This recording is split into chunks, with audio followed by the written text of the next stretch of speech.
शुभंकर मिश्रा और आपका स्वागत है हमारे इस नए चैनल पर। आखिरकार वही हुआ जिसका हमें डर था।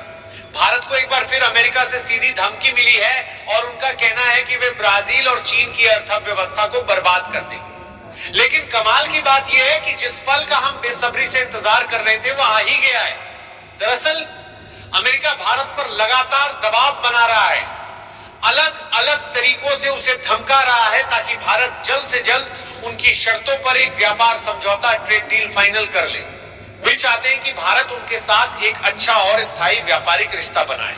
लेकिन आपको यह जानकर हैरानी होगी कि अमेरिका में हुई 5वें दौर की बैठक से भारत की टीम वापस भी लौट चुकी है और अभी तक भारत अमेरिका के बीच कोई भी ट्रेड डील फाइनल नहीं हुई है। बात अब यहां तक पहुंच गई है कि अमेरिका को खुद इस ट्रेड डील की इतनी ज्यादा जरूरत महसूस हो रही है कि उनके उच्च अधिकारी इसे फाइनल करने के लिए खुद नई दिल्ली आ रहे हैं। तो आखिर ऐसा क्या हो गया कि अमेरिका की हाई लेवल टीम को भारत आना पड़ रहा है? क्या अमेरिकी अधिकारी भारत से गुजारिश करने आ रहे हैं या फिर कोई और ही मामला है? आइए इस वीडियो में इन सभी बातों को विस्तार से समझते हैं। आगे बढ़ने से पहले जरा इस ग्राफ को ध्यान से देखिए। हमारे 93.4% दर्शक ऐसे हैं जो हमारी वीडियो तो देखते हैं लेकिन चैनल को सब्सक्राइब नहीं करते। अगर आपने भी अभी तक हमारे चैनल को सब्सक्राइब नहीं किया है तो आपसे हाथ जोड़कर विनती है कि अभी इसी वक्त चैनल को सब्सक्राइब कर ले। आपके लिए यह महज 1 सेकंड का काम है लेकिन इससे हमें बहुत बड़ी मदद मिलती है। असल में अमेरिका ने भारत को 1 अगस्त की डेडलाइन दी थी। उनका कहना था कि अगर भारत उससे पहले उनके साथ स्थायी व्यापार समझौता नहीं कर पाता तो कम से कम 1 मिनी ट्रेड डील करके कुछ समय के लिए व्यापार शुरू किया जाए। फिर जैसे जैसे दोनों देशों के बीच समझ बढ़ेगी इसे स्थायी रूप दे दिया जाएगा। इसी को ध्यान में रखते हुए भारत की टीम जो पहले अमेरिका से बिना डील फाइनल किए लौट आई थी, जुलाई महीने में 5वें दौर की बैठक के लिए दोबारा अमेरिका गई थी। वहां 2-4 दिनों तक बातचीत चली लेकिन भारत की कड़ी शर्तों ने अमेरिका को हिलाकर रख दिया। इस बातचीत में मुख्य रूप से कृषि, ऑटोमोबाइल और एस्कोमेट, special chemicals, organisms, materials, equipment and technology से जुड़े तकनीकी मुद्दों पर गहन चर्चा हुई। अमेरिका लगातार भारत से कृषि और डेयरी उत्पादों पर आयात शुल्क में रियायतें चाह रहा था ताकि उसके उत्पादों को भारतीय बाजार में ज्यादा पहुंच मिल सके। लेकिन भारत ने अपनी रेड लाइन से जरा भी पीछे हटने से इनकार कर दिया। भारत का रुख इस मामले में एकदम साफ और दृढ़ था। भारत ने अब तक डेयरी क्षेत्र में किसी भी मुक्त व्यापार समझौते इफ्ता के तहत शुल्क रियायत नहीं दी। किसान संगठनों ने भी सरकार से अपील की है कि कृषि से जुड़े किसी भी मुद्दे को व्यापार समझौते में शामिल न किया जाए क्योंकि भारत अपने कृषि और डेयरी क्षेत्रों के हितों की पूरी तरह से रक्षा करना चाहता है। भारत ने भी अमेरिका से अपनी मांगे रखी। हमने कहा कि हम अपने श्रम गहन क्षेत्रों जैसे चमड़ा, जूते और कपड़े के निर्यात के लिए शुल्क में छूट चाहते हैं। इसके साथ ही भारत स्टील और एल्यूमीनियम पर लगाए गए अतिरिक्त शुल्कों में भी राहत की मांग कर रहा है। भारत फार्मास्यूटिकल निर्यात पर भविष्य के शुल्कों से सुरक्षा चाहता है। साथ ही इन शुल्कों को लागू करने के लिए लंबी समय सीमा भी चाहता है। भारत ने अमेरिका से साफ कहा है कि हमारे उन क्षेत्रों पर टैक्स कम किया जाए जहां बहुत सारे लोग काम करते हैं जैसे कि कपड़े, टेक्सटाइल, गहने, चमड़े का सामान, प्लास्टिक, केमिकल और कुछ खेती से जुड़ी चीजें जैसे झींगे, बीज, अंगूर और केले। ऐसा करने से इन चीजों का अमेरिका को निर्यात बढ़ेगा और भारत में रोजगार भी बढ़ेगा। इसके अलावा भारत स्टील और एल्यूमीनियम पर भी छूट के लिए डटा हुआ है। ट्रंप सरकार के समय अमेरिका ने इन पर ज्यादा टैक्स लगा दिए थे जिसे बाद में बढ़ाकर 50% तक कर दिया गया। अब भारत चाहता है कि अमेरिका वह अतिरिक्त टैक्स हटा दे। और तो और भारत अमेरिका को बड़ी मात्रा में जेनेरिक दवाइयां भेजता है। इसीलिए भारत ने यह शर्त भी रखी है कि भविष्य में इन पर कोई नया टैक्स न लगाया जाए ताकि हमारी दवा इंडस्ट्री को नुकसान न हो। कुछ शुल्कों पर अभी अस्थायी छूट मिली है जो 1 अगस्त 2025 को खत्म हो जाएगी।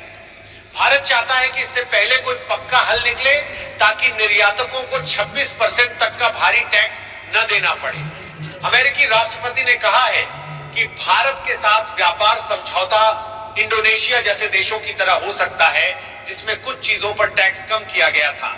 इसका मतलब है कि अमेरिका कुछ क्षेत्रों जैसे ऑटो पार्ट्स और कपड़े में छूट देने को तैयार हो सकता है, लेकिन क्योंकि कोई ठोस मुद्दा या बातचीत का नतीजा सामने नहीं आया, इसलिए अमेरिका ने कितना भी दबाव क्यों न बनाया हो, भारत की टीम बिना ट्रेड डील फाइनल किए ही भारत वापस लौट चुकी है।